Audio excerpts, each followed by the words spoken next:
Dios les bendiga, hermanos y amigos de Lima el Encuentro con Dios. Lima el Encuentro con Dios llega a sus 30 años de fundación. 30 años predicando el Evangelio de Jesucristo a Lima, el Perú y el mundo. Considero que llegar a estos 30 años es todo un milagro. La mayoría de movimientos del Espíritu que producen cambios en ciudades o países han durado por lo general de 5 a 10 años.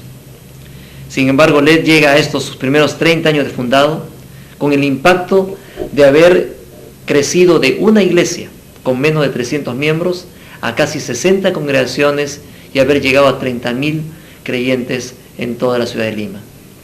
Además, la llama del Espíritu encendida en LED no se ha quedado solamente en la ciudad capital, sino que se ha extendido a muchas ciudades importantes del Perú. Están destacando en la actualidad las iglesias Encuentro en Trujillo, Chiclayo, Piura, Chimbote, Huánuco, Tingo María, Huancayo, Iquitos, Tacna, Arequipa y Cusco. También la llama el movimiento Encuentro con Dios flamea en ciudades importantes de nuestro continente, como son Cali, Bogotá, Guayaquil, Quito, Caracas, Sao Paulo, Buenos Aires, Santiago, Miami y México. Y también otras ciudades importantes del continente y el resto del mundo. Sin embargo, creemos que Dios no nos trajo hasta aquí para mirar atrás. La visión que despertó en nuestros fundadores hace 3 décadas es mucho más amplia que lo que nuestros ojos ven en la actualidad. Sentimos que las palabras del Señor a Josué son palabras proféticas y desafiantes para nosotros hoy. Él le dijo, y sentimos que nos dice a nosotros también, queda aún mucha tierra por poseer. Efectivamente, quedan muchas vidas, millones de limeños, de peruanos, de latinoamericanos y ciudadanos del mundo que todavía no han tenido su encuentro con Dios. Creo con todo mi corazón que la tarea recién empieza a cobrar la fuerza necesaria. Necesitamos que el Señor continúe dándonos de su claridad y de su fuerza evangelizadora para nuestros tiempos. Queremos seguir discipulando para continuar durante los próximos 10 o 20 años o hasta que Cristo venga. Esta tarea de crecer, y no solamente numéricamente, sino también con iglesias fuertes, con discípulos dinámicos y preparados para la tarea de los últimos tiempos. Queremos seguir fundando iglesias santas y pujantes, con un mensaje transformador de vidas y de comunidades enteras. ¿Cómo lo lograremos? Básicamente renovando nuestra visión original. LED no pretendió ser un movimiento para una sola iglesia o una sola denominación, sino para todos aquellos que quisieran dejarse guiar por el Espíritu Santo de Dios y llegar con el impacto del Evangelio a todo tipo de personas. Recordemos que el Señor no nos escogió a nosotros por lo que nosotros teníamos que ofrecerle. Al contrario, Él más bien nos escogió por lo que Él quería hacer entre nosotros, si es que se lo permitíamos. Fue así como el Espíritu Santo, rompiendo moldes eclesiásticos, nos llevó a explorar estrategias y métodos nunca antes explotados. Con humildad y bañados de mucha oración, vimos maravillas y milagros delante nuestro que Dios está dispuesto no simplemente a repetir, sino también a aún hacer cosas mucho mayores. El resultado de estos 30 años fue miles de personas convertidas al Señor que Él quiere multiplicar en millones. Otro factor importante fue la unidad monolítica que existió entre nuestros fundadores. El Señor se glorificó tremendamente en medio de un espíritu de unidad, de amor, de humildad y respeto mutuo. Tenemos que combatir todo personalismo e individualismo insano y dejar de lado todo aquello que nos pueda debilitar o dividir. En tercer lugar, la oración personal y la oración colectiva no deben dejarse de lado. Es sobre nuestras rodillas que se formó Lima el Encuentro con Dios. Pretender cambiar eso sería muy peligroso. Metodologías modernas probadas en otros lugares pueden ser interesantes, pero no pueden reemplazar la oración. Pidamos nuevamente al Señor Todopoderoso y Creador que nos revele sus pensamientos, que nos revele sus estrategias para los tiempos actuales, que son muy desafiantes. Finalmente necesitamos del esfuerzo sacrificado de toda la iglesia, desde el más grande hasta el más pequeño. La palabra de Dios nos dice que no ofreceremos al Señor sacrificio que no nos cueste nada. La entrega ejemplar de los apóstoles, de los primeros mártires de la iglesia, de nuestros mismos fundadores en Lima el Encuentro con Dios y de nuestro mismo Señor Jesucristo, no nos permiten pensar que vamos a ver grandes cosas sin que nos cueste esfuerzo y sacrificio. Nuestro sacrificio y compromiso debe ser en tiempo, en dinero, en fuerzas, todas estas concentradas en lograr objetivos para la honra y la gloria de nuestro Dios. Ánimo a toda la familia de LED a que podamos levantar la vista al cielo y mirar los campos que realmente están listos para la siega. Todos nosotros debemos ser los obreros para la mies, que en las manos del Señor podremos hacer proezas, porque hermanos, Él va delante de nosotros como poderoso gigante. Quisiera a continuación invitarles a escuchar y ver a dos grandes personajes muy recordados para nosotros. Uno de ellos, el doctor Ken Opperman, uno de los patriarcas, por así decirlo, del Lima del Encuentro con Dios. Y en segundo lugar, al pastor, el doctor Alfredo Smith, uno de nuestros más distinguidos fundadores del movimiento LED. Que Dios les bendiga, hermanos.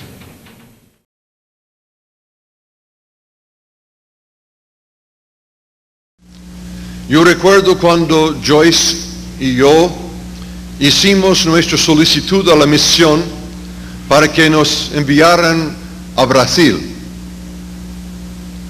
Y por algunos momentos parecía que nos iban a mandar a Brasil, pero no había obra y ellos decidieron que nosotros no éramos los que podrían abrir una obra en Brasil. Y nos nombraron a Tailandia. Yo recuerdo que fuimos a la biblioteca y buscamos libros sobre Tailandia y leímos todo lo que podríamos leer. Y aceptamos y decimos, muy bien, si no nos pueden mandar a Brasil, envíenos a Tailandia y haremos todo lo que podemos. Y nos mandaron al Perú.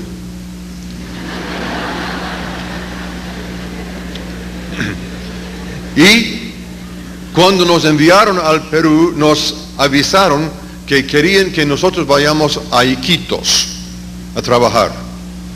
Fueron varios años antes de que yo tuve el privilegio de llegarme a Iquitos. Había sido ya misionero durante varios años en Huánuco y en aquella región. Sin embargo, en todo el tiempo en que yo estaba trabajando en Huánuco, Joyce y yo estábamos enseñando en el instituto y yo era el viajero sempiterno, parecía. Pasé 25 días de cada mes, algunos 8 meses del año, visitando a la gente en el interior, a veces con gran dificultad, a veces con gran placer. La verdad es que me siento muy orgulloso. Yo he tenido la experiencia que varios misioneros no han tenido. Y yo supongo que hay centenares de peruanos aquí en esta noche que no han tenido mi privilegio. Yo he comido tocos. ¿Cuántos de ustedes han comido tocos? Quiero saberlo. Nosotros somos miembros de un orden muy importante. Somos todos los que han levantado la mano hermanos del orden de tocos. Quiero que lo sepan. Y los que no saben qué son tocos, pregunta a su vecino.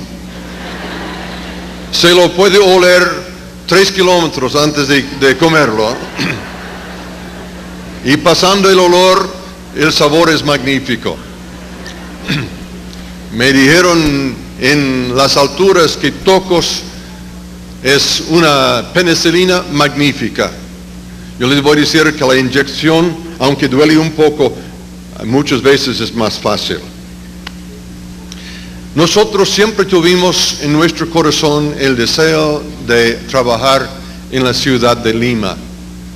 Y ustedes tienen que saber que no lo hicimos o no fue el deseo nuestro de hacerlo porque rechazábamos la selva y la sierra, sino porque yo tuve una convicción muy fuerte que nosotros habíamos entrado en el país por la puerta trasera, que habíamos entrado sin poder tener el efecto que debíamos tener. Mis estudios bíblicos y teológicos me habían llegado a pensar de la necesidad de alcanzar las ciudades para llevarlo al pueblo, y nuestra misión se fue a los pueblos más lejanos para no pensar aún en las ciudades. Ahora, yo no tengo nada en contra de mis hermanos que hicieron tal cosa, más bien los admiro, y tengo que reconocer que en aquel día la teoría de la obra misionera fue así, especialmente entre nosotros los aliancistas. Pero para mí me dolía mucho, sabiendo algunas cosas de la República Peruana, me dolía mucho que nosotros no teníamos obra aquí en la ciudad de Lima y que estábamos yendo en contra de la cultura peruana para tratar de alcanzar peruanos. Por ejemplo, y sigue así hasta el día de hoy, y ha tenido algunos cambios desde aquel entonces, pero sigue así. Lima es el centro de todo. Algunos se enfadan cuando uno se lo dice, pero del gobierno, del ejército, de la educación, de la cultura, todo sale de Lima y se va a las provincias y después regresa en otra forma. Lima es el centro. Y con la posible excepción de Argentina y Brasil, así es toda América Latina, donde todo está concentrado en la capital y va de la capital a las provincias y regresa. Y como yo los dije anoche, casi no hay nadie en el Perú que no tiene pariente en Lima. Y porque esa es la razón y la verdad, nosotros tuvimos esta carga tan grande que hay que alcanzar a los limeños. Yo lo predicaba, yo insistía. 3 años enseguida pedí yo el privilegio de trabajar en Lima, y 3 años enseguida me rechazaron diciendo, tú vas a trabajar en otro lugar, y era obediente y lo hice. Sin embargo, mi sueño, mi deseo, la cosa que no pude yo deshacerme fue, hay que alcanzar Lima con el Evangelio. Cuando yo vine aquí, la misión me ayudó con el alquiler de la casa, pero no me ayudó con dinero para la obra, porque fue todo este dinero, aunque no era mucho, fue todo este dinero marcado para otros lugares: Huánuco, Tingomaría, Huacho, Trujillo y lugares como esto. Y cuando yo pedí que me ayuden aquí, me dijeron, lo sentimos mucho que no podemos hacerlo. Aunque quisiéramos, no podemos, no existe el dinero. Tú tendrás que cumplir tu visión con lo que Dios provee. Y lo hicimos. Comenzamos en nuestra casa, en la sala. Cuando habíamos llegado, don Merle Slater había comenzado una obra más o menos 6 semanas antes de nuestra llegada. Pero él se fue a distintos hogares con su auto, recogía a la gente, los trajo al culto y los devolvía a su casa después. Yo tuve que decirles la primera semana, lo siento mucho mis queridos hermanos, pero no vamos a crecer una iglesia con esta clase de obra. Cada uno tiene que venir por su cuenta, cueste lo que sea. Y tiene que regresar por su cuenta. Porque nosotros no podemos crecer más de lo que tenemos en un auto. El auto llega a ser el obstáculo más grande que tenemos. Por favor, que no me entiendan mal. Si alguien se encuentra enfermo, si alguien tiene una necesidad, yo se lo llevo, pero no podemos abrir la obra o levantar la obra sobre esto. Los 5 que vinieron me abandonaron. En algo puede ser que me malentendían, pero me abandonaron. Este pastor es diferente, un poco tacaño, miserable, que no quiere cooperar con nosotros, y yo tenía que reconocer que había algo de actitud allá que tuvimos que ver. Seguimos. Yo fui por la vecindad nuestra y nosotros vivimos en San Isidro. Muy extraño que queríamos abrir una obra en San Isidro y creo que hasta ahora no hay. ¿Qué me dice, pastor? ¿Hay? ¿Dónde está el pastor? No hay en San Isidro, ¿no? Todavía. Y queríamos hacerlo en San Isidro. Dios nos ayudó, llenamos la sala, después llenamos la sala y el comedor. Después llenamos la sala, el comedor y la escalera que se fue al segundo piso. Y tuvimos medio baño al pie de la escalera y encontramos que podríamos poner 5 varones en el baño a la vez. Lo llenamos completamente. Y yo fui primeramente con auto y después a pie, pensando que por auto no puedo ver todo y algo se me va a escapar. Yo fui buscando dónde voy a encontrar un lugar para tener cultos. Mi casa ya no cabe. Esto es imposible. ¿Qué vamos a hacer? No tenía yo dinero. Buscaba en cualquier sitio un corral, un lugar que solamente tenía paredes y podríamos poner algo encima, lono o algo encima, pero no había nada que nosotros podríamos encontrar. Y yo oraba al Señor, Señor, por favor, muéstrame lo que tú quieres. Y un día andando en San Isidro, me encontré con una iglesia luterana, hermosísima, y adentro mejor todavía. Y yo fui al pastor y le pedí que me alquilara su iglesia. Y él dijo, ¿por qué? Yo dije, bueno, usted tiene un solo culto al domingo, por una sola hora. Y yo quiero comenzar una obra aquí, tengo algunos que están conmigo y yo quiero que usted me alquile la iglesia. Él dijo, bueno, voy a hablar con el consistorio. Pero me hizo una pregunta. ¿Sus feligreses qué son? ¿Americanos? ¿Canadienses? Dice, no señor, son peruanos. Yo no creo que nuestro consistorio va a permitir que esta iglesia sea usada por peruanos. Nunca voy a olvidar aquellas palabras. Ahora, él no lo dijo porque estaba con prejuicio, pero él conocía su propia gente y sus problemas. Y el consistorio tuvo una reunión con él y nos dijeron no, no y no. Por si acaso íbamos a pedir otra vez. Pero el día siguiente él me llama por teléfono y me pide venir a visitarlo y dice, yo tengo algo muy extraño para avisarle. Ustedes tienen un templo muy grande en Guayaquil. Y nosotros los alemanes no tenemos templo en Guayaquil, pero tenemos congregación. Y acabamos de recibir noticia que la alianza ha alquilado el templo a los alemanes para que ellos tengan un servicio ya el domingo. Y yo estoy listo a alquilarle nuestra iglesia por la misma suma que los aliancistas alquilan su iglesia a los alemanes allá. Por $50 tuvimos templo, hermosísimo, pisos de mármol, todo de caoba, un órgano tremendo allá atrás arriba.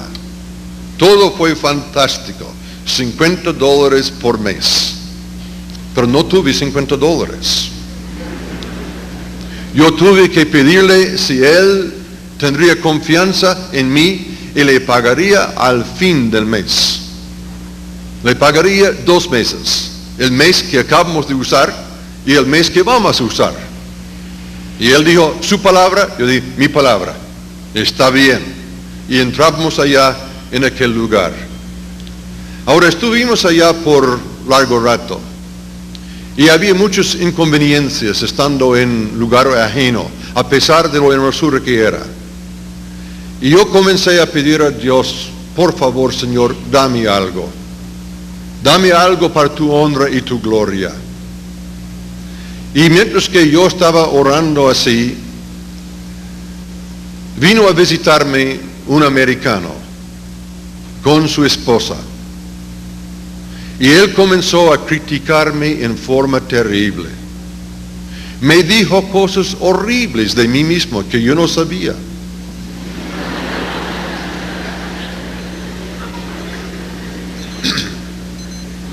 Me dio todas las cosas que habían hablado. Y él, después de hablarme, me hizo el desafío de limpiar mi nombre, que era tan malo. Y yo le dije a él, vaya usted a la gente que le han dicho y que tengan pruebas, porque yo tengo mis pruebas de lo que tú me estás acusando. Él me había acusado de haber atropellado a una persona de otra iglesia porque no era de la nuestra, cosas de este estilo. El amigo que me hizo las acusaciones se llama Roy Letourneau. Y cuando Roy escuchó que las cosas que él había recibido fueran mentiras, él regresó donde mí y me dijo, yo te pido mucho perdón. Y yo lo perdoné. Yo tengo el permiso para decirles esto esta noche. Y yo le dije, bueno, yo te perdono, pero una sola condición. Y él dijo, ¿me va a perdonar con condiciones? Sí, Señor, le voy a perdonar con condiciones. ¿Cuál es la condición? Que tú dejes a tu esposa tocar el órgano para nosotros, porque no tenemos. Si ella toca durante el año que viene, perdonado estás. Y vinieron y lo hicieron. Yo comencé un tiempo de argumentos y discusiones y tiempos de oración con este hombre. Y yo hice muchas cosas para ofenderlo. El padre se había metido en la selva peruana. Había construido algunos 80 kilómetros de carretera. Se había limpiado algo de la selva para poner allá pimientos y toronjas y naranjas y limones y ganado. Y estaba en condiciones de comenzar a perder todo. Y desde mi punto de vista, que era muy diferente a lo suyo, yo le dije, tu padre ha puesto millones de dólares en una carretera que algún día va a desaparecer.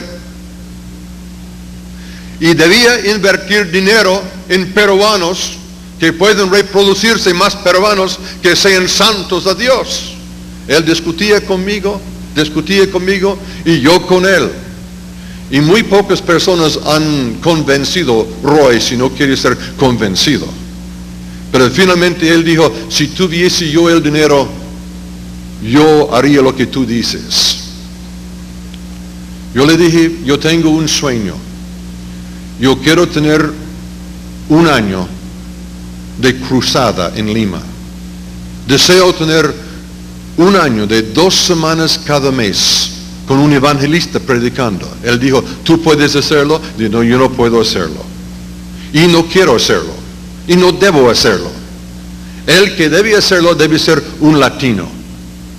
Y Dios nos ayudó a traer aquí un pastor de la Argentina. Se llama Samuel D'Amico y su esposa Edith. Y trabajaron aquí durante varios años. Y después se fueron a los Estados Unidos. Samuel vino y trabajamos con él.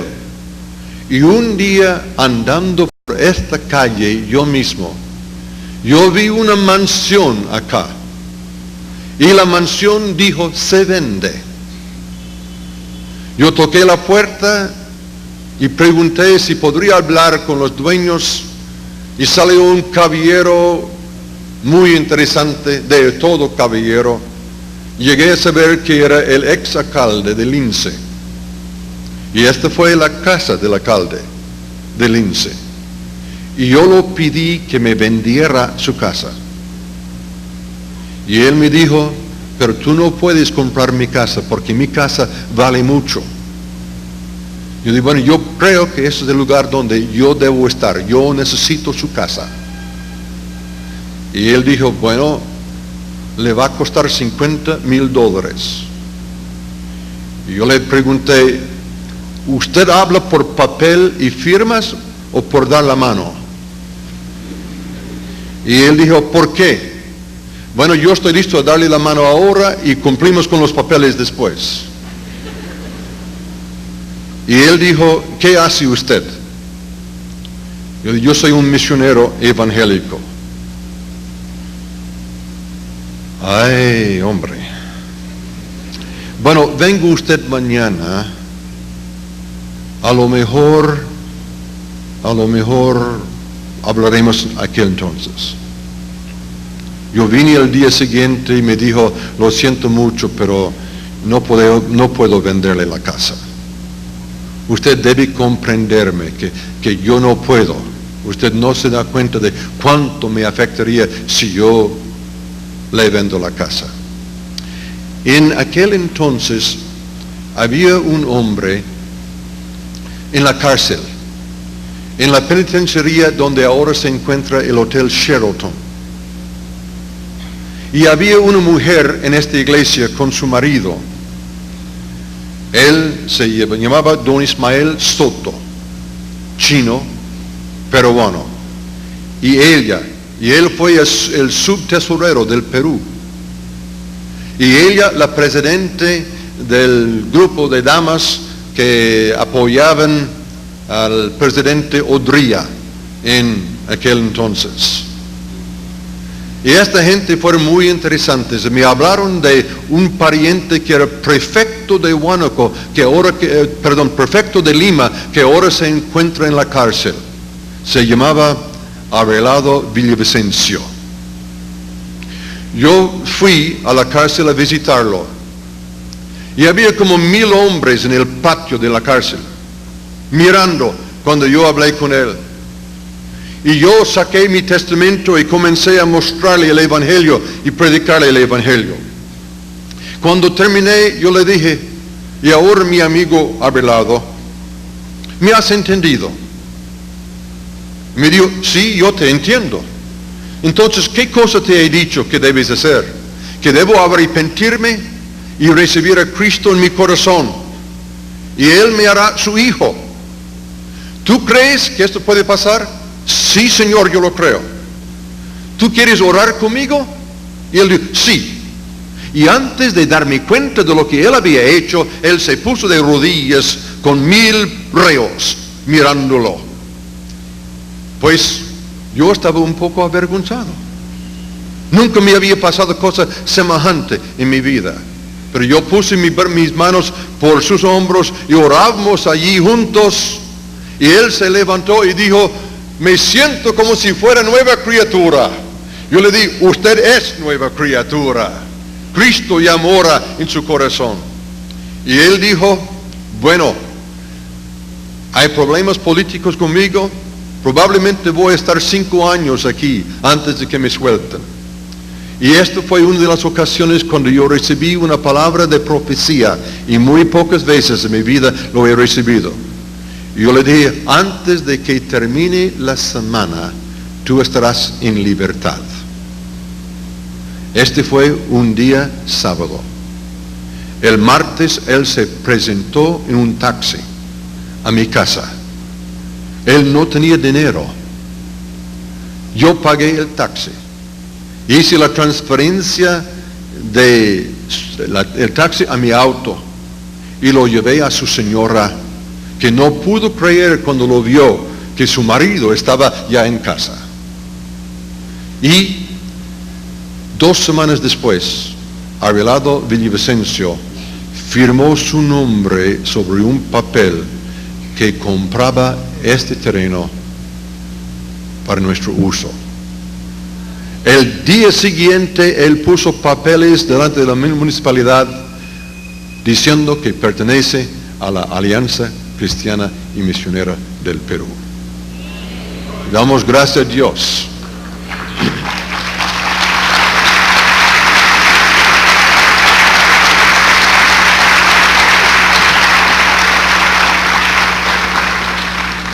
Pero no tuvimos dinero.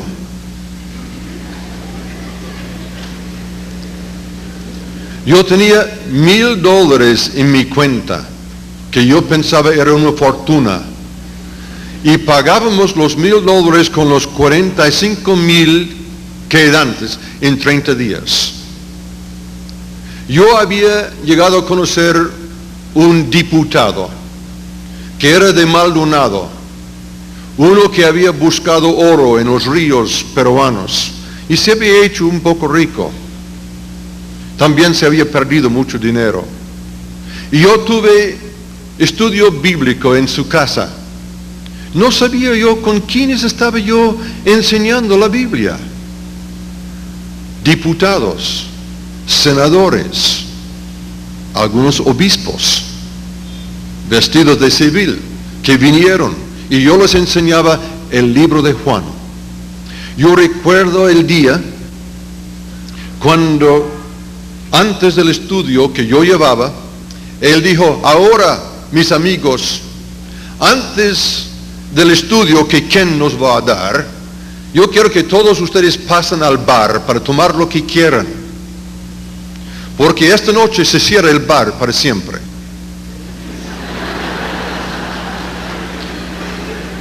Y se fueron al bar y todos tomaron todo lo que querían.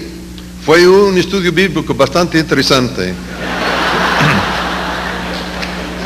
Pero cuando terminó el estudio bíblico, él se fue dentro con la compañía de todos ellos y botella tras botella lo abrió. Miles de dólares de licor, de los más finos, de los mejores, de todas partes del mundo, hasta que no había ni una gota más. Y él dijo, señores, desde ahora yo soy evangélico. Yo no tomo más. Quiero que sepan. El martes siguiente, Joyce y yo fuimos a su invitación al Senado peruano para escucharle hablar por radio diciendo, yo soy evangélico. Ahora, algunos días después, todavía estamos dentro de 30 días y no tengo dinero. Y tenemos una casa. Algunos días después, él fue invitado por Ricardo Nixon, el presidente de los Estados Unidos, que se vaya allá a visitarlo. Había una elección que estaba por venir. Y él me invitó a mí a acompañarlo. Y yo le pregunté, ¿por qué quieres que yo te acompañe? Digo, bueno, tú entiendes muy bien el inglés y también quizá puedes comprender la jerga si es que salga algo. Y mi inglés está un poco, como mi español, mi inglés está un poco difícil. Yo quiero que tú seas otra pareja de orejas para mí. Yo pedí la misión y la misión dijo, no, nosotros no nos metemos jamás en la política. Y yo le dije, Sixto, quería ir contigo, pero no puedo. En alguna forma yo necesito conseguir los $49,000 para no perder la casa. Él se fue a Washington. Se lo trataron, pero muy, muy bien. Nixon se hizo muy amigo de él. Y de repente él dice, yo quiero ir a Nueva York. Y se fue a Nueva York. Y se fue a nuestra misión. Llegaron delante de la misión los autos de Estado y todo lo que estaba con todos los que le acompañaron. Y salió él para hablar con el presidente de la alianza, el doctor Bailey, y con el superintendente de obras foráneas, el doctor Lewis King, y también el hermano Jorge Constance, que era el director de América Latina. Y él dijo, señores, yo he llamado para tener una consulta con ustedes porque hay una casa allá en Lima y el misionero suyo, Opperman, quiere comprarlo y no tiene dinero. Y yo estoy listo a garantizar un préstamo si ustedes lo hacen. Él necesita $50,000.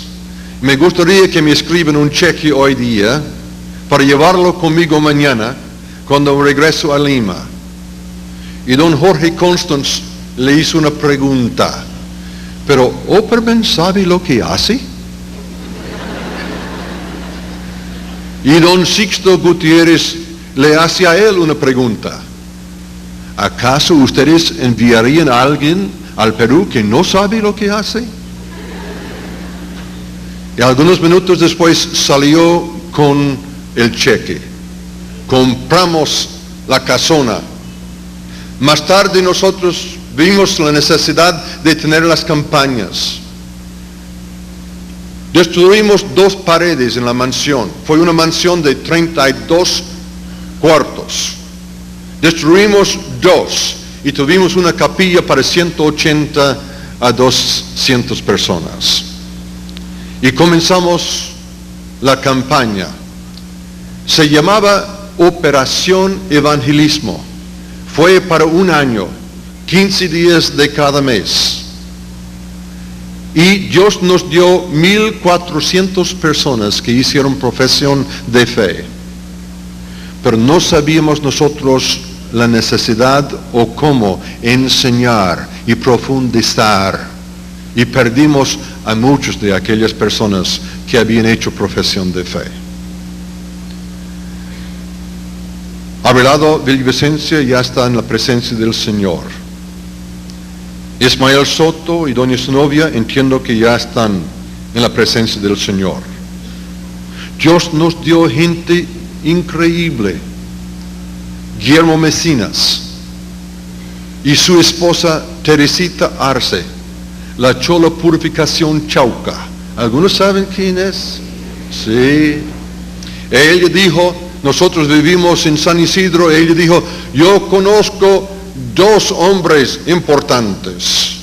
Uno vive en Roma, se llama Juan 23. Él está en Roma. El otro vive en la calle Roma 316, en San Isidro. Es un gringo. Pero a pesar de que sea gringo, váyanse donde él, mañana, tarde o noche. Él tiene buenas noticias para ustedes. Ella dijo esto por televisión y por radio. Yo estaba listo a estrangularla. La gente venía en colas, pensando que tuvimos dinero o algo para entregar, y no había.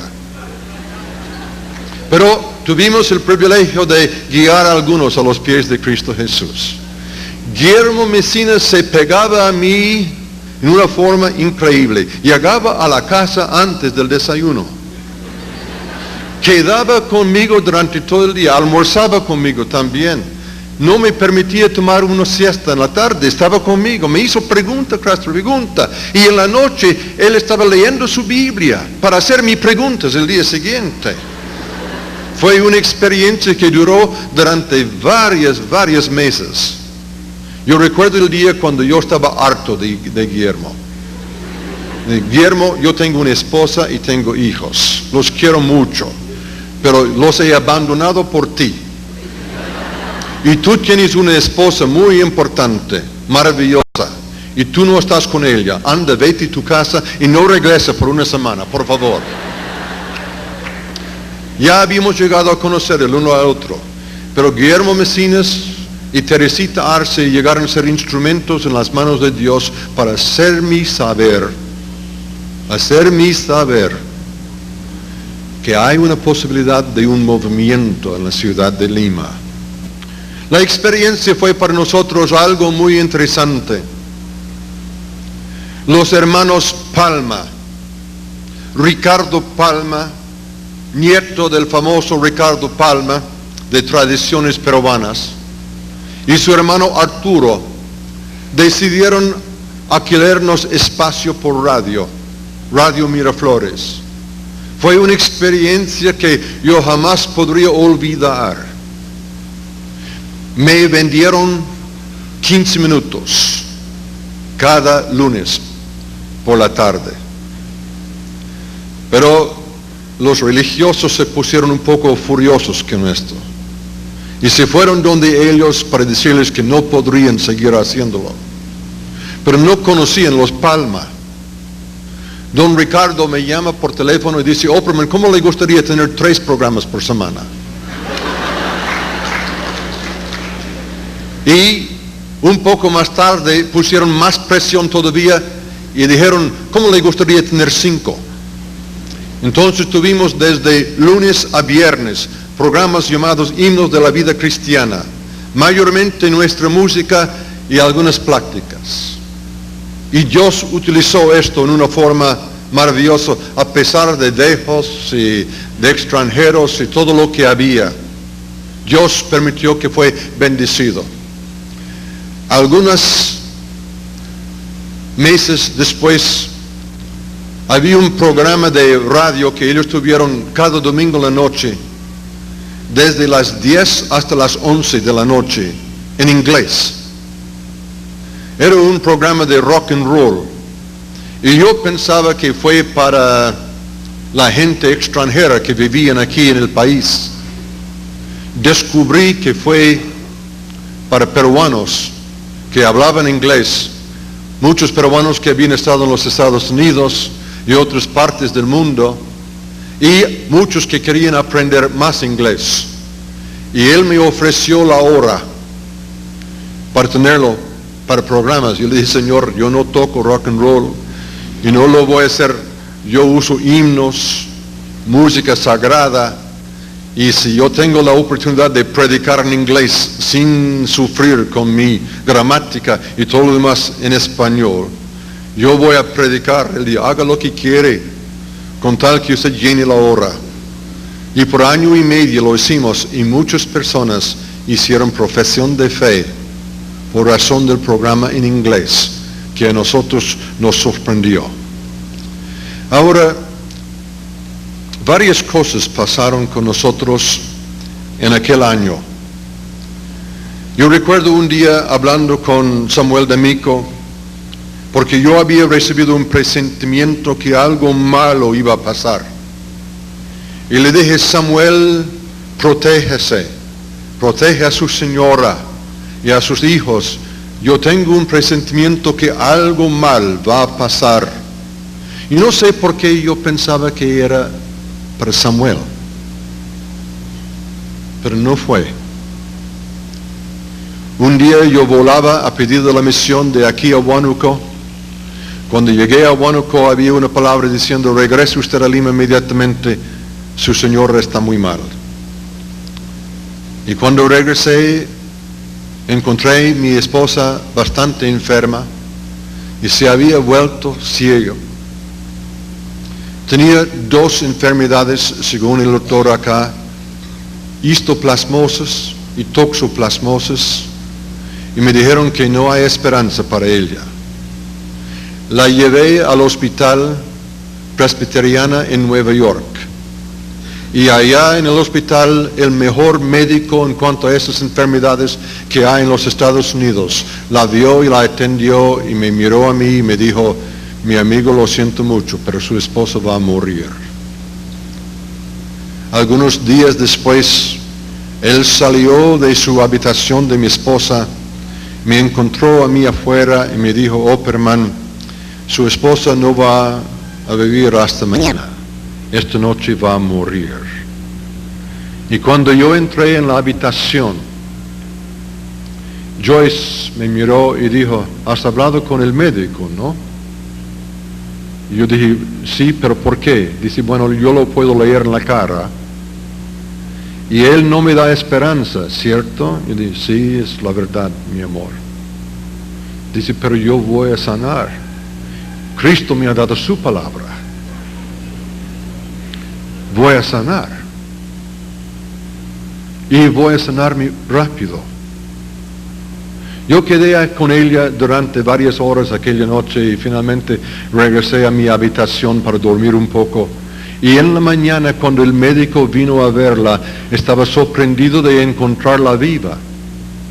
Pero más aún cuando miró en sus ojos y vio que la enfermedad se había parado, él no pudo creerlo. Había como una tormenta de médicos que pasaron por allí. Algunos 15 o 20 de ellos, todos tenían que verlo. La llevaron abajo y tomaron fotografías adentro de su ojo y su cerebro y todo. Y Dios le había sanado. Ahora, Joyce ha vivido durante muchos años con un ojo ciego y el otro que ve. Mis hijos han creído y están listos a pronunciar todo el mundo que ella tiene 5 o 6 ojos en la cabeza.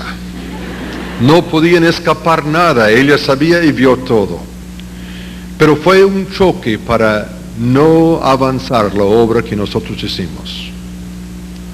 Y había personas que querían causar que la obra para.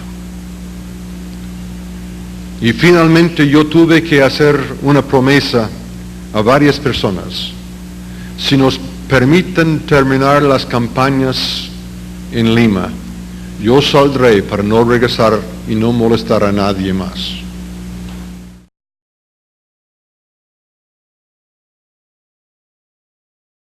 Corría el año 1970.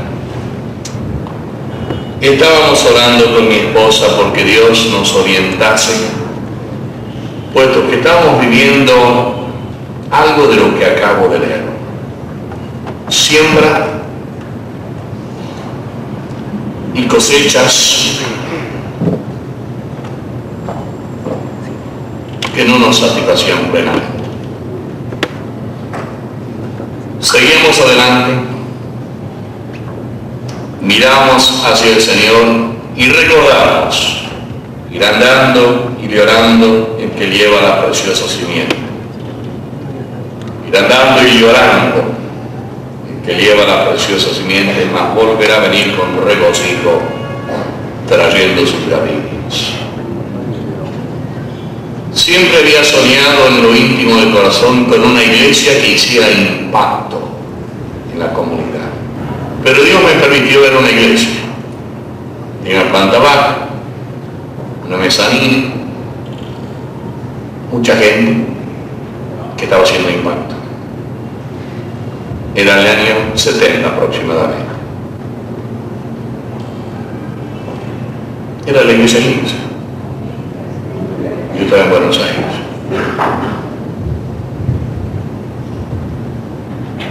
Había un grupo de oración aquí en Lince,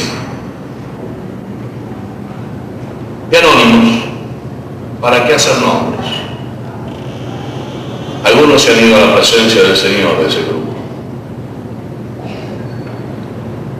Se reunían para orar y pedir específicamente dos cosas: un avivamiento y un ministerio pastoral.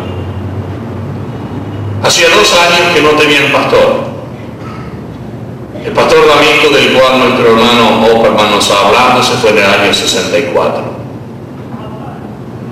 En el 65 vino el pastor Manuel Gatica de Chile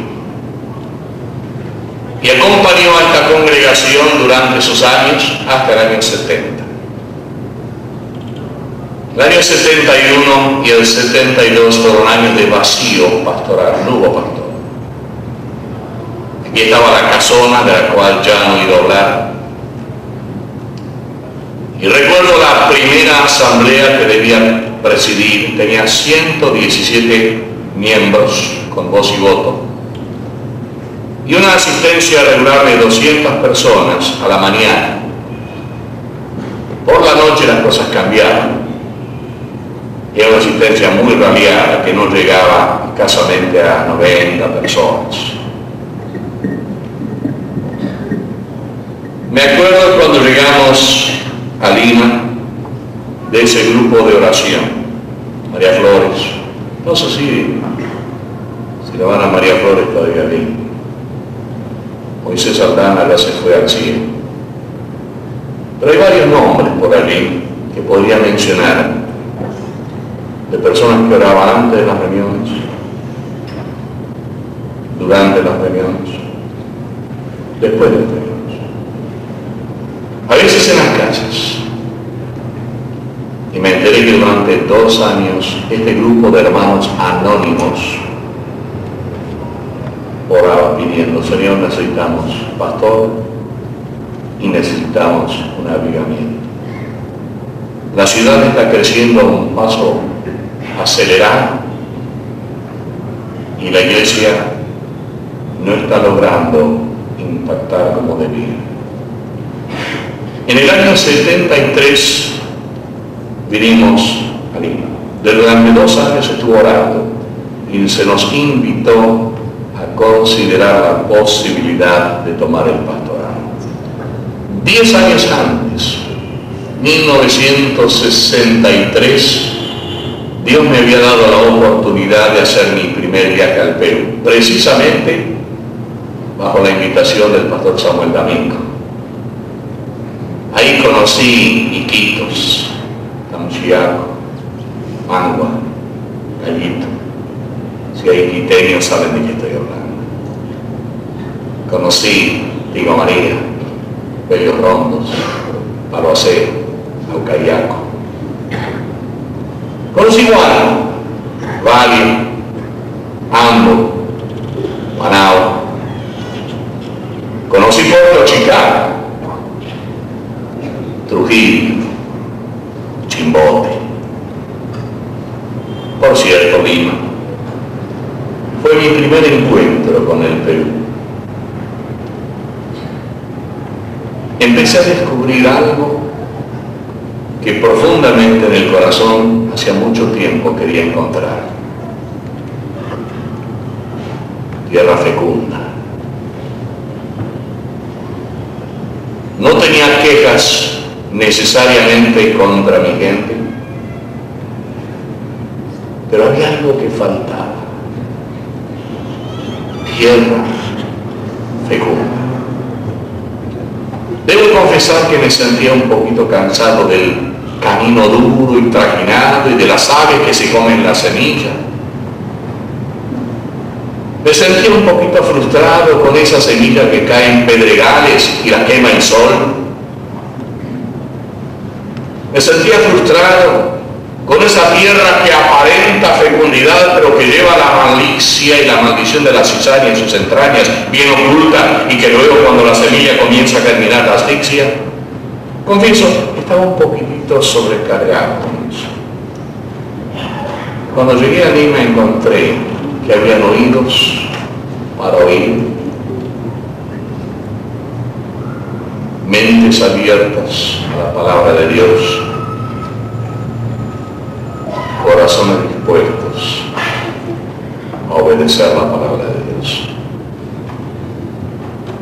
Lince estaba ya involucrada, ustedes lo han sabido ya por lo que han oído, en un plan. Se estaba orando, se estaba trabajando, y la infraestructura de todo esto ya lo han escuchado por boca de nuestro hermano Ken Oberman.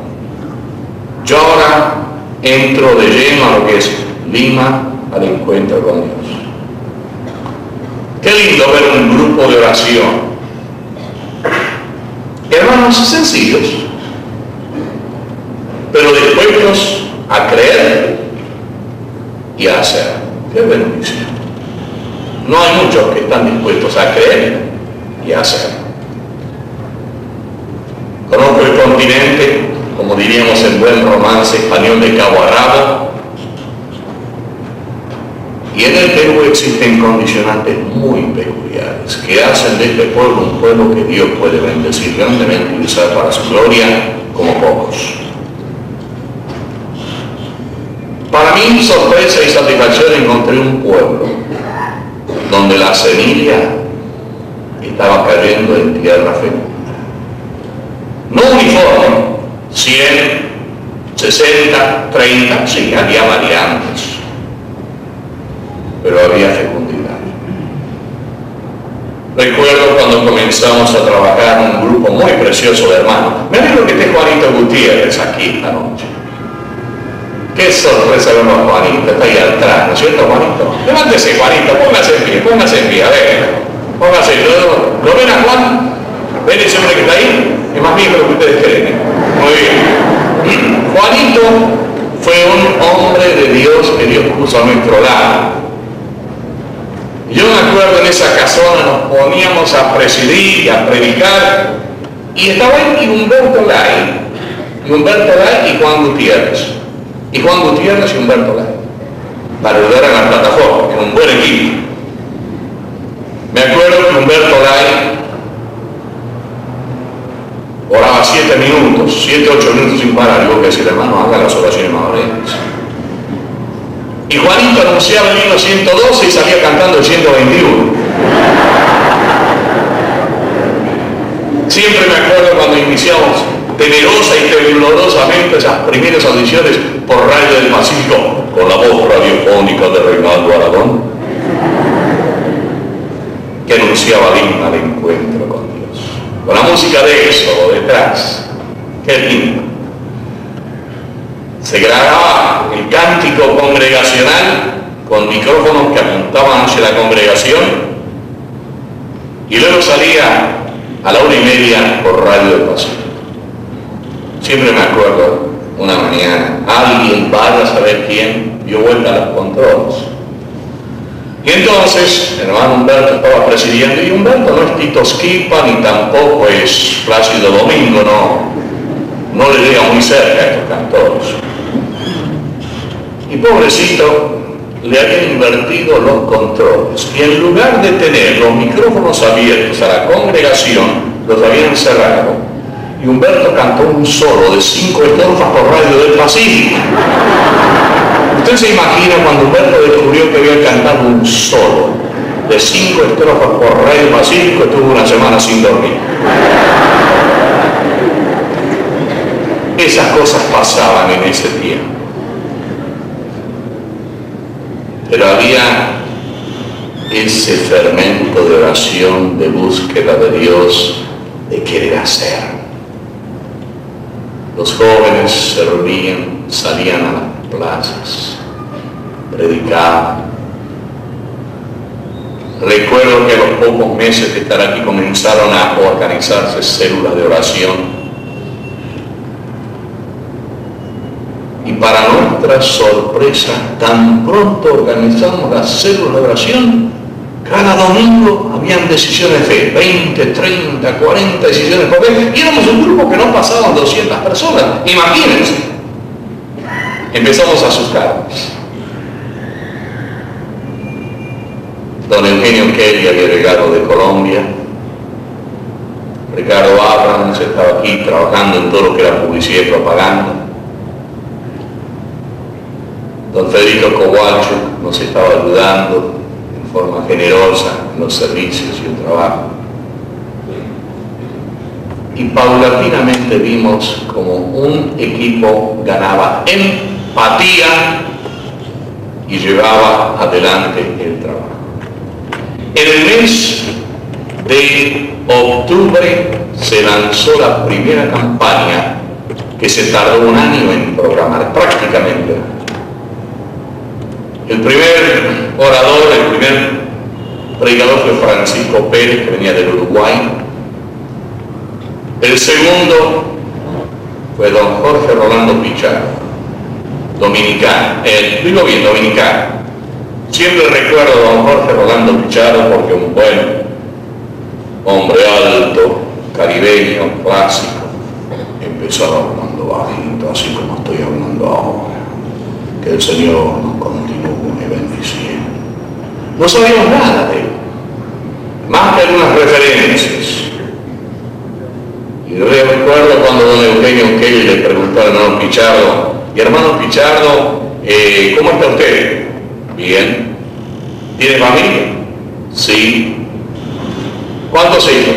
5. Sus respuestas eran monosílabos. Y cuando se comenzó a predicar, comenzó diciendo que el Señor nos continúe bendiciendo. Me acuerdo que con Eugenio nos miramos y dijimos, vaya forma de comenzar una campaña. Esperábamos un predicador de fuego que con voz de profeta arrasase a los barrios y la calle. Y aquí había un hombre. Don Eugenio le preguntó, hermano, ¿usted dónde estudió? En ninguna parte.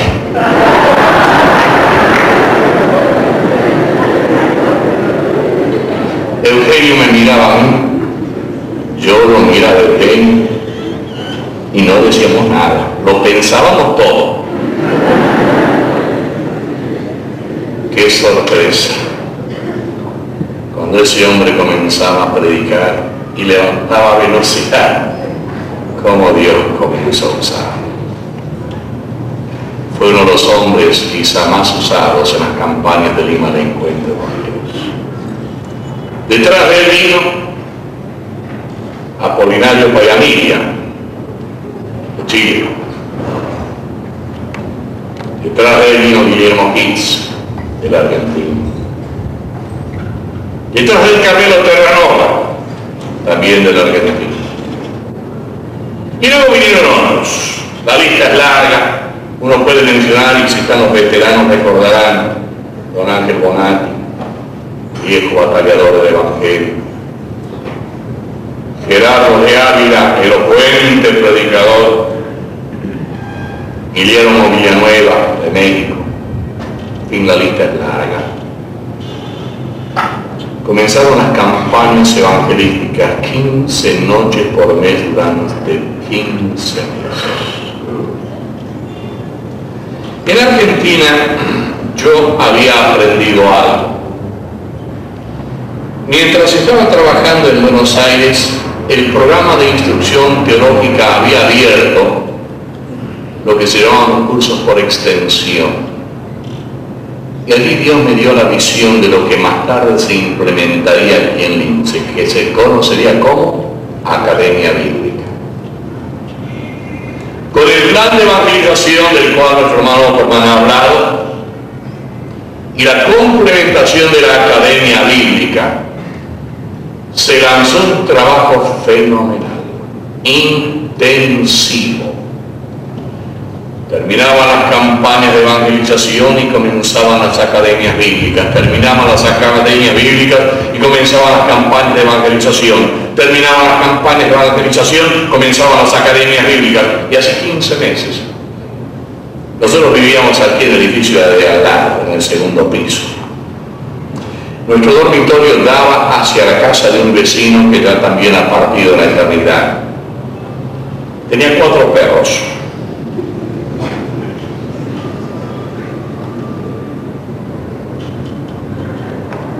Cada vez que pienso en nuestros 4 perros tengo que tomar algo.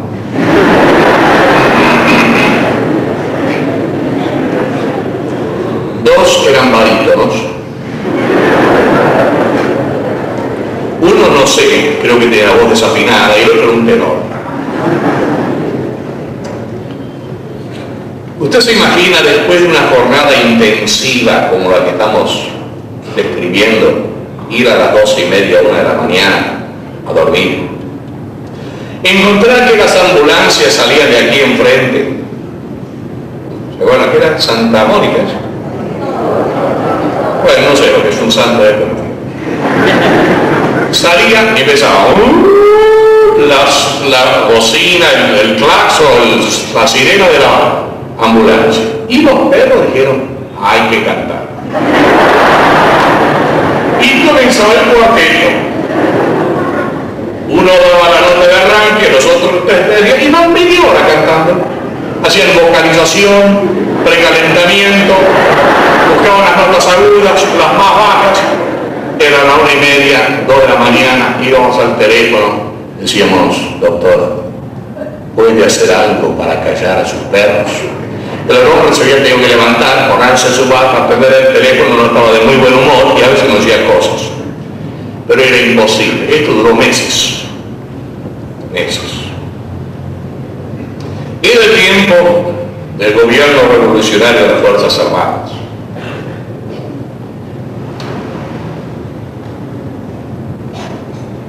Me acuerdo de los periódicos. Investiguen las sectas evangélicas. Agentes de la CIA, elementos contrarrevolucionarios subvierten al pueblo. Nuestro teléfono estaba intervenido. El correo nos entregaba las cartas abiertas con un sellito que decía, lacónica e irónicamente, recibido en el estado en que se encuentra. Abierto.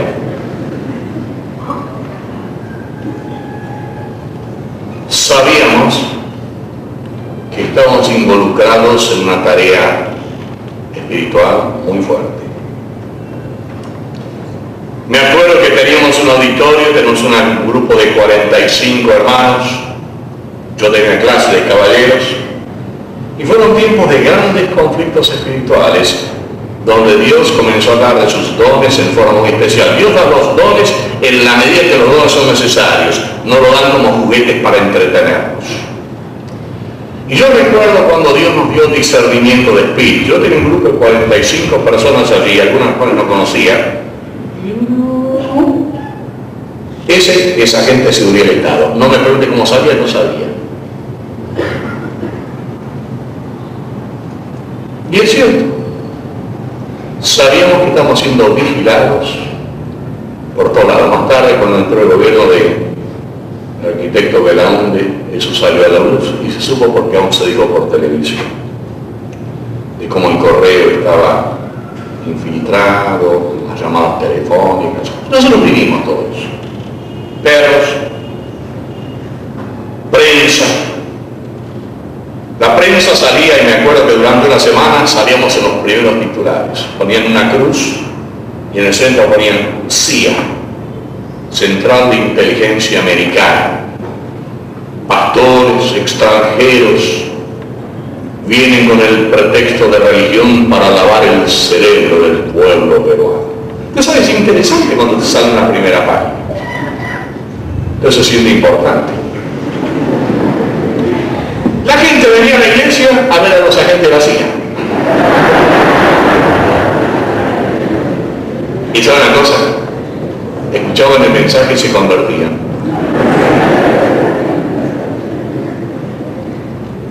Quizá la parte más tremenda y que yo creo es la clave de esta etapa del programa Encuentro con Dios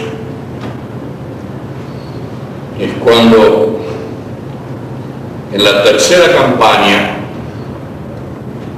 una mujer hizo decisión de fe. Se oró por ella.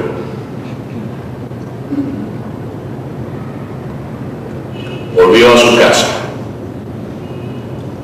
Comenzó a asistir a las reuniones. Nosotros no sabíamos absolutamente nada que esta mujer era una medium espiritista.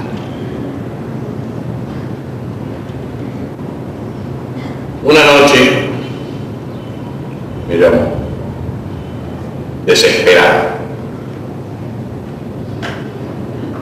Dice: pastor, es indispensable que usted venga a casa ahora. Para colmo de males, este templo ya estaba inaugurado y estaba todo para... No, perdón, el templo no estaba inaugurado, nos reuníamos en el salón provisional todavía. Y esto estaba en construcción. Se había llevado adelante un campamento, yo estaba solo, totalmente solo, con un perrito chiquitito que no servía para nada. Y me encuentro con esta llamada. Tomé el carro, fui rumbo a la casa de esta hermana. Me hizo pasar, me hizo sentar, me dio un vaso con Coca-Cola, no con Inca-Cola, con Coca-Cola. Y dice: pastor, lo he llamado por una razón muy sencilla. Desde que voy a su iglesia, tengo perturbaciones muy graves, muy serias. Lo que le voy a decir es algo muy confidencial y quiero que quede entre ustedes. Yo tengo la facultad de escritura automática. Tomo un lápiz, una servilletita de papel, delante de mis propios ojos. Digo: ven, ya está comenzando. ¿Ves la mano? Está escribiendo solo. En escritura automática, demoníaca. Escribe en alemán, en español. Pero en esos momentos, la escritura la estaba amenazando.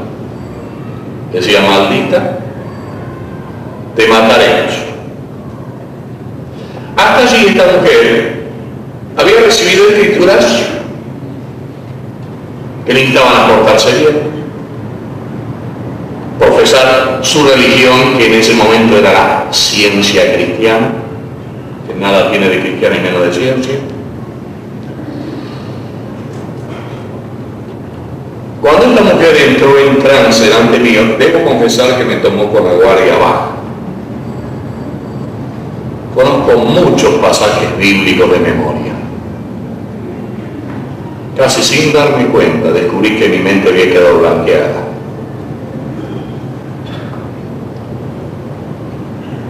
Y ahí me di cuenta de lo que estaba pasando. Lima, al encuentro con Dios, se encontraba con los príncipes espirituales de esta ciudad. Principados y potestades y gobernadores de estas tinieblas. En mis adentros dije, Señor, en el nombre y en la sangre de Jesucristo, ahora toma mi mente y vuelve todo esto a tu control. ¡Pum! Se anuló el blanqueo, mi mente volvió a funcionar 0 kilómetros. Y la miré a la hermana y le digo, hermana, ¿qué está pasando? Me miré, nada, la mano sigue escribiendo.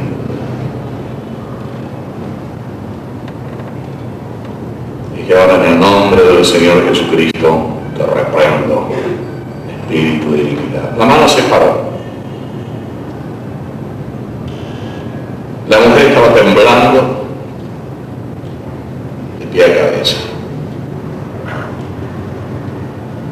Y bueno, ahora explíqueme cómo empezó todo esto. Me dio una explicación que yo no voy a detallar. Pero el hecho es que esa noche se destapó la olla de una batalla que duraría 10 largos meses. No puedo entrar, repito, en mucho detalle porque el tiempo no lo permite, pero durante 10 largos meses tuvimos confrontaciones casi continuas con los principados y potestades de las tinieblas. Permítanme referirles una instancia para que ustedes vean lo que estaba pasando. Habíamos terminado un culto el domingo, fuimos a casa, eran las 3 de la tarde, suena el teléfono. ¿Quién era? Me dice, pastor, me voy a suicidar. No puedo seguir viviendo así. Me dije, hermano, usted le dio su vida al Señor Jesucristo. La voz cambió. Creo, me sorprendió tanto que no pude captar totalmente las palabras, pero creo que dijo, no metas a Jesucristo en esto. No era la voz de esta hermana, era otra voz. Estamos hablando por teléfono. Y que en el nombre del Señor Jesucristo identifícate. Silencio absoluto. En el nombre de Jesucristo el Señor, identifícate. Soy Lucifer. Y me colgó el teléfono. Estaba con mi esposa, 3 o 4 personas más. Les compartí lo que estamos viviendo.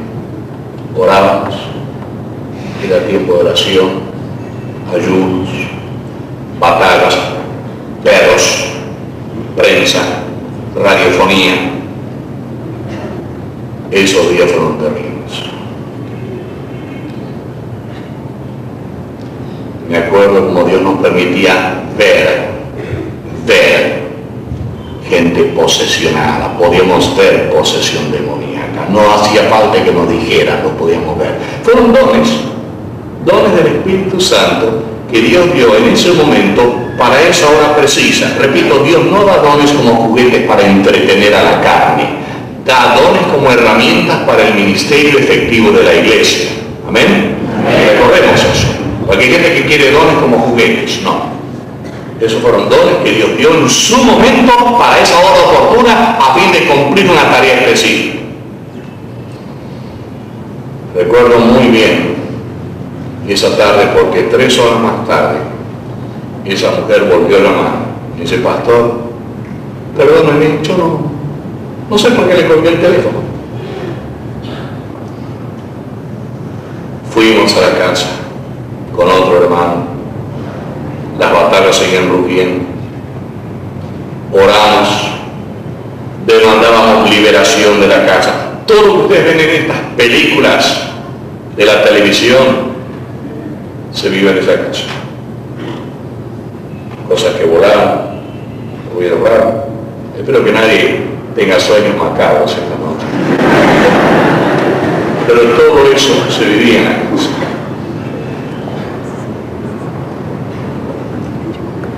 Fui con este hermano, nos pusimos a hablar.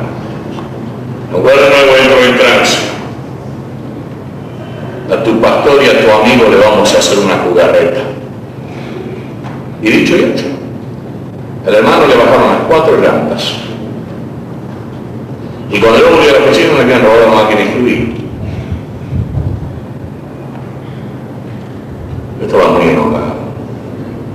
Yo, Señor, estamos invocando tu nombre y tú ves lo que está pasando. Tenía ira, enojo, ira sana. Y es curioso porque en esa instancia Dios me dio un pasaje en el libro de Abdías que dice, y las posesiones volverán a Jacob. Y fue interesante porque un mes más tarde mi querido hermano y amigo Arlen Rummel me regaló una máquina de escribir que valía 4 veces más que la que me habían robado los demonios. Qué lindo Dios. ¿Cuánto podemos hablar de lo que se vivió en ese día?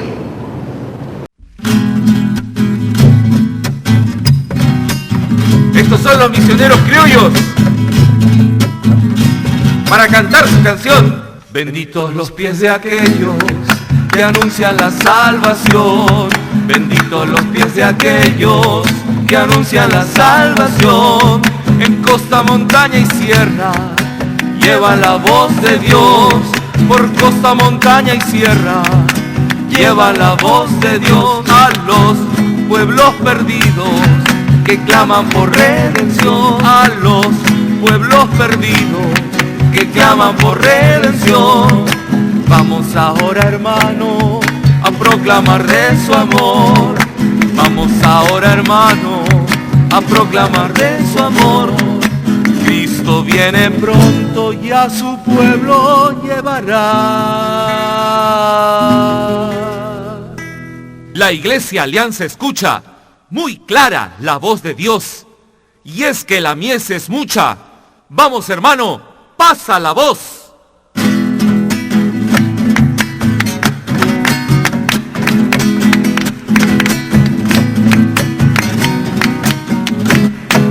Vamos ahora, hermanos, cumplir la gran comisión. Vamos ahora, hermanos, cumplir la gran comisión, llevando el evangelio a todo pueblo y nación. Llevando el evangelio a todo pueblo y nación. Más allá de nuestras tierras, por todo del Señor.